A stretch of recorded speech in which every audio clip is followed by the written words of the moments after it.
y'all. Day 1, race 1. It's been a hectic morning, but we're ready. Figure it out. Skadoosh. I blew 4th gear. Nah, you didn't. Third next. Then 2nd, then 1st. 3rd gear. Should be starting soon. Everyone's graded up. Car's ready. I think we finished at midnight last night, putting the new trains in. Will say I still feel a little under the weather, but I think I'm better than I was yesterday. I don't know, just kind of maintaining, I guess. This morning, Pete is going to start first, obviously. And then 2nd is going to be Andy. We want to make sure that he gets some seat time in before he leaves because I don't think he's going to be here on Sunday. And then 3rd and 4th is, all that's left is Kyle and myself. I don't know who's going to take 3rd or 4th. I guess we'll just rock, paper, scissors for it later. But all right, I'm going to help Pete get strapped in.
Fourth gear king. How was your first stint? Yeah. Didn't break it. Success? All right. A lot of traffic. Getting better.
Go. You are good to go, I think. Y'all set? I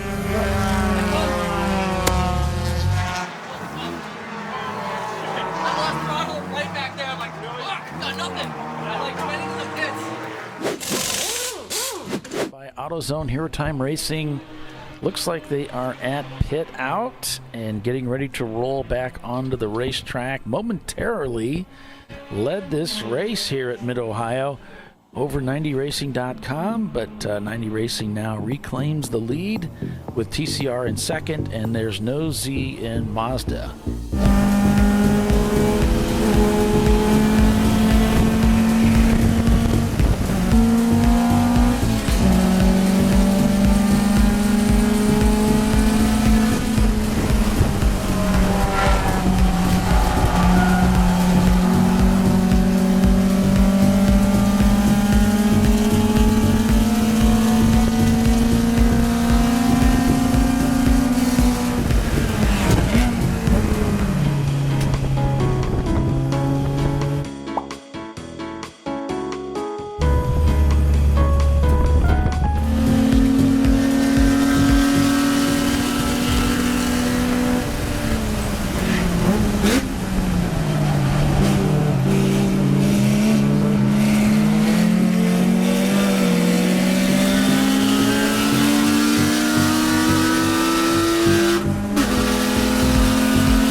Team Salem now in second place in the catch-up car. Parts Badger Fast Lane in third.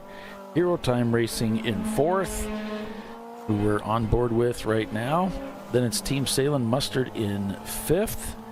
Crew Racing, TCR, Bavarian Mustache Works, 901 Motorsport, and there's no Z in Mazda. Rounding out the top 10.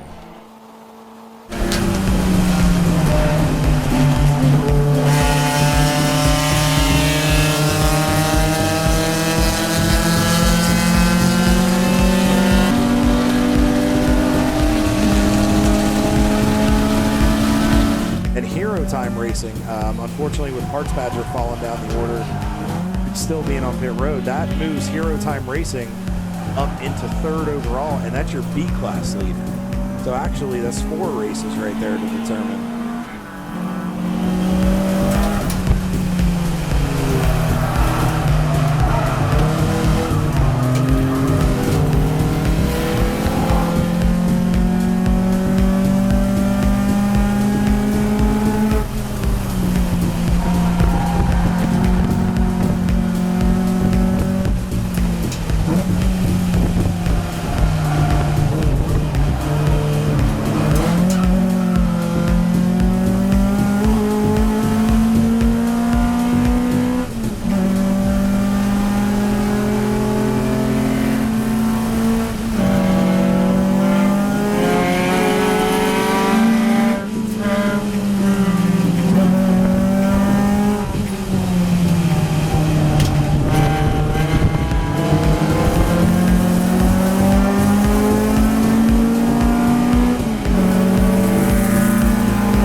we have to make sure that the mixing is actually really good and the dispersion is really, really even. So whenever we introduce something new, you know. So next year we go into a tire rule where it has to be the 200 tread wear. I know we talked about it briefly.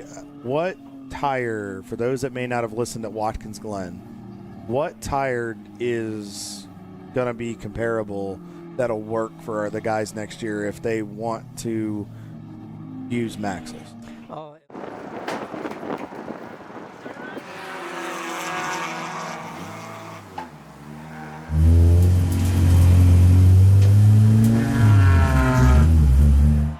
Okay, here's where I messed up. We set up our dash to send 2 fuel system related warnings. The first warning comes when the main fuel tank is low, and then the second warning comes when the surge tank is low. We have a third warning, and it's the very last warning, and it's technically just the engine starting to sputter. Once that happens, we need to head to pit. I forgot about the third warning and treated the second warning as the last warning. This is where it really messes with the strategy.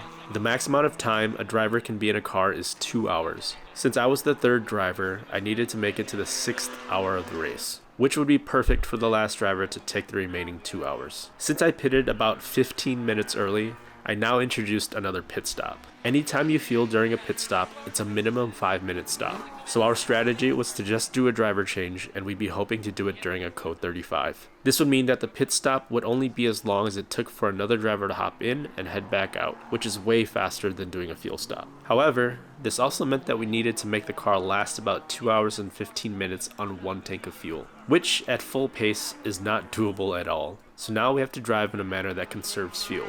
So yeah, I really screwed this up.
Real quick, not to cut you off, Hero Time Racing, Paulie, is the third place car is in the pits. I'm not sure if this is scheduled for the final stop of the day or not, but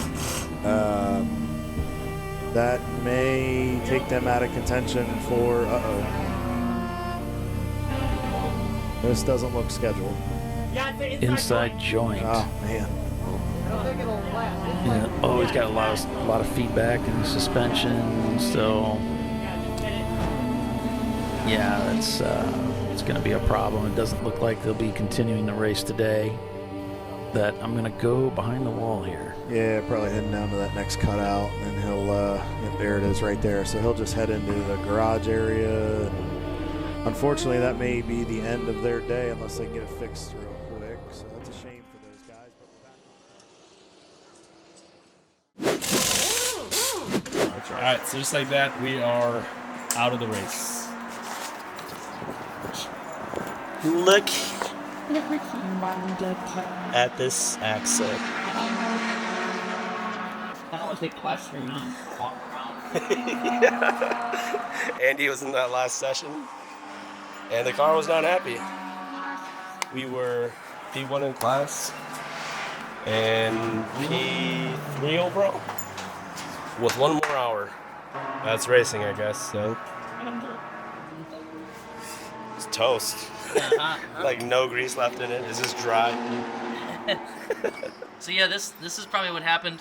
It stopped spinning, and that's when the shake got really bad. Yeah. This stopped spinning. There's a big flat spot. I ground out in It's there. starting to, yeah, it came half apart. Big grooves. This is probably the shake. These big grooves in there.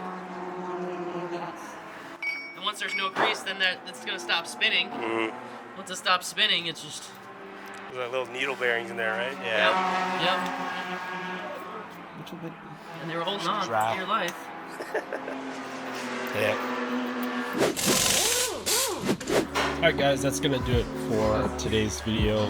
Race is done. Day 1, race 1. We did not finish, but we showed we had pace. We pretty much have the car prepped for tomorrow. We got the new axle in. We got new front pads, ST43s in the front.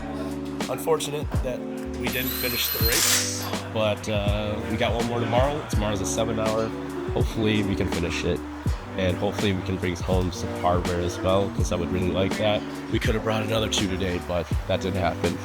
But oh well, it's racing. So if you guys enjoyed the video, go ahead and give it a thumbs up. If you want to follow our journey, go ahead and subscribe to the channel. Until next time, stay safe, stay smooth. I'll see you guys in the next video.